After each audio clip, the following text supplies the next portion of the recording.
Every nation thinks it's different. Every generation thinks collapse is new. Every frightened people search for a voice that sounds certain in the noise.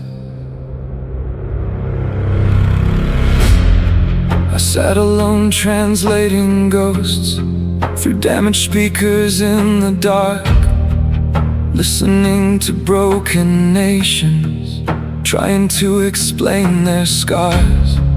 And the words felt far too familiar, like I'd heard them all before.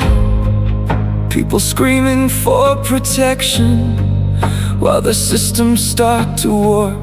Factories hollow, families fractured, trust dissolving into screens.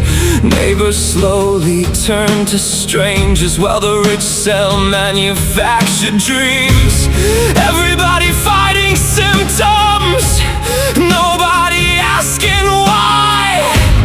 Everybody picking teams now, nobody looking to the sky.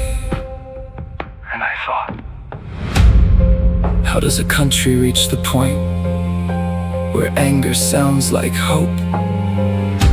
Where certainty becomes addictive to people barely staying afloat?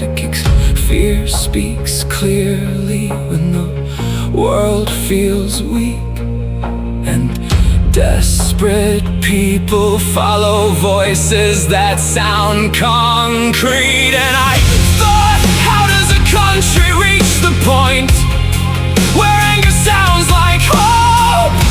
Where certainty becomes addictive to people barely staying afloat? Because fear speaks clearly when the world feels weak, and desperate people follow voices that sound concrete. Every generation thinks it sees collapse first. Every wounded nation says the pressure's getting worse. Every empire whispers, protect what still remains. And every era swears to God this time's not the same. The words echo through the years, through the static and the flame.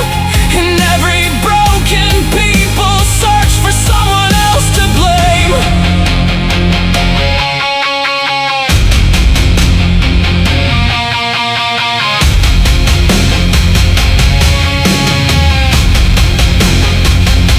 I'm not defending monsters, I'm trying to understand how fear can make a savior out of any speaking man. Because history never enters wearing horns or glowing eyes. Sometimes it sounds persuasive, sometimes it sounds justified. Sometimes it sounds like fathers trying to protect their sons.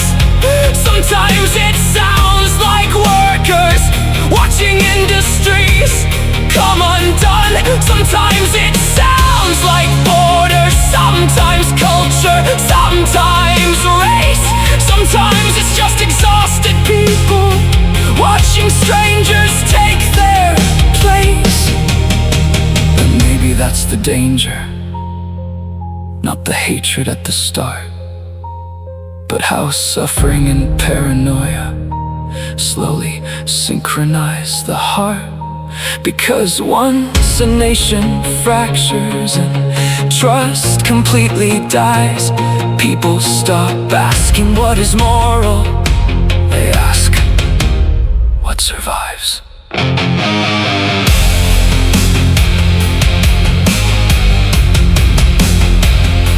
And I hear my own country arguing inside the same collapsing loop. Left, right, truth, lies, screens, algorithms. Fear sold back as identity.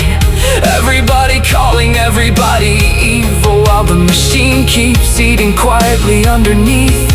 Nobody trusts the news, nobody trusts the state, nobody trusts each other. anymore. And when trust dies, strong voices rise.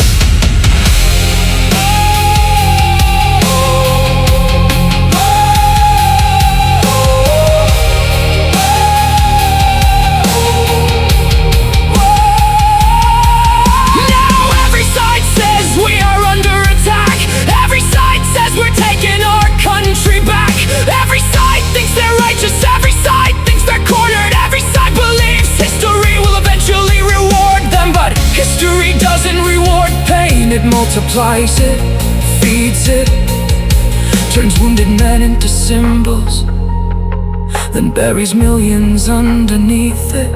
And still, I understand the fear. That's the part nobody wants to say aloud. I understand watching your home transform so quickly you barely recognize it.